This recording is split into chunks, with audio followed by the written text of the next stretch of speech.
விவசாய நண்பர்கள் அனைவருக்கும் வணக்கம். இந்த வீடியோ பதிவில் நம்ம எதை பற்றி பார்க்க போறோம்னா, நேற்று நம்ம மத்திய நிதியமைச்சர் நிர்மலா சீதாராமன் அவர்கள் தாக்கல் பண்ண யூனியன் பட்ஜெட்ல நம்ம விவசாயத்துக்கும் விவசாயிகளுக்கும் என்னென்ன அறிவிக்கைகள் வெளியிட்டிருக்காங்கிறது தான் பார்க்க போறோம்.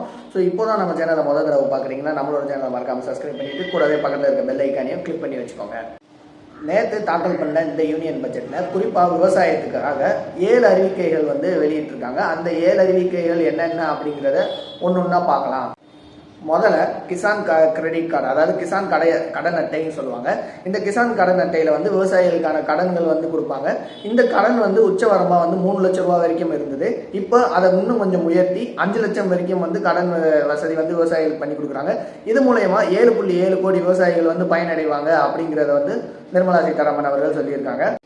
அடுத்து 2வது அறிவிக்கையா பிரதான் மந்திரி தன் தயானா கிருஷி யோஜனா. இது ஏற்கனவே அமலில் இருக்க ஒரு திட்டம் தான். இந்த திட்டத்து மூலயமா விவசாயத்தில் பின்தங்கி இருக்க மாவட்டங்கள், அதாவது பயிர் உற்பத்தியில் பின்தங்கி இருக்க மாவட்டங்கள் போல 100 மாவட்டங்களை தேர்ந்தெடுத்து அது மூலயமா 1.7 கோடி விவசாயிகளை பயன்பட வைக்க போறோம்.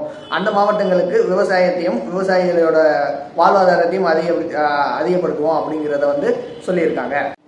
அதுக்கடுத்து 3வது அறிவிக்கை என்னன்னா, அதிக மகசூல் தரக்கூடிய விதைகளை உற்பத்தி செஞ்சு அதை தேசிய அளவில் அறிமுகப்படுத்துறதுக்கான ஒரு திட்டம் கொண்டு வர போறோம் அப்படிங்கிறத நிர்மலா சீதாராமன் அவர்கள் நேற்று பட்ஜெட்ல தாக்கல் பண்ணியிருக்காங்க.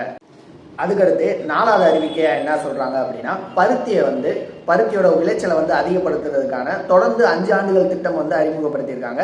இந்த திட்டத்தின் மூலயமா பருத்தியோட விளைச்சலையும் பருத்தியோட உற்பத்தியும் இந்தியாவில் அதிகப்படுத்தணும் அப்படிங்கிற நோக்கத்தில் இந்த திட்டத்தை கொண்டு வந்திருக்காங்க. அடுத்து 5வது அறிவிக்கையை என்ன சொல்லியிருக்காங்கன்னா, பருப்பு வகை பயிர்களை நேரடியாக விவசாயிகள்கிட்ட இருந்து கொள்முதல் செஞ்சுக்கூடிய வகையில் ஒரு 6 ஆண்டுகளுக்கான திட்டம் கொண்டு வந்திருக்காங்க.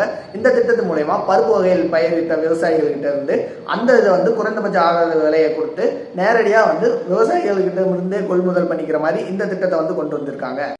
அடுத்து 6வது அறிவிக்கையா என்ன சொல்றாங்க அப்படின்னா, பீகார் மாநிலத்தில் அதிகமாக உற்பத்தி ஆகக்கூடிய மகானா அப்படிங்கிற தாமரை விதையை அந்த விதைகளை மதிப்பு கூட்டணும், அதே மாதிரி உணவுப் பொருட்களாக இது பண்ணணுங்கிறதுக்காண்டி மதிப்பு கூட்டுதல் வாரியம் அந்த பீகார் மாநிலத்தில் அமைக்கணும் அப்படிங்கிறத கொண்டு வந்திருக்காங்க. அதுக்கடுத்து கடைசியா 7வது அறிவிக்கையா இந்த நிதியாண்டுகளுக்கான விவசாயிகளுக்கு சார்ந்த திட்டங்களுக்கும் விவசாய மானியங்களுக்குமான திட்டங்களுக்கும் மொத்தமா 1.37 லட்சம் கோடி நிதி உதவி விவசாய துறைகளுக்கு ஒதுக்கியிருக்காங்க இந்த நிதியாண்டுல அப்படிங்கிறத சொல்லியிருக்காங்க. ஸோ இந்த வீடியோ உங்களோட விவசாயம் பண்ணும் உறவினர்கள் நண்பர்கள் அனைவருக்கும் கண்டிப்பாக பயனுள்ளதாக இருக்கும். ஸோ அனைவருக்கும் பயந்துவிட்டு நம்மளோட சேனலை மறக்காம சப்ஸ்கிரைப் பண்ணி வச்சுக்கோங்க. நன்றி, வணக்கம்.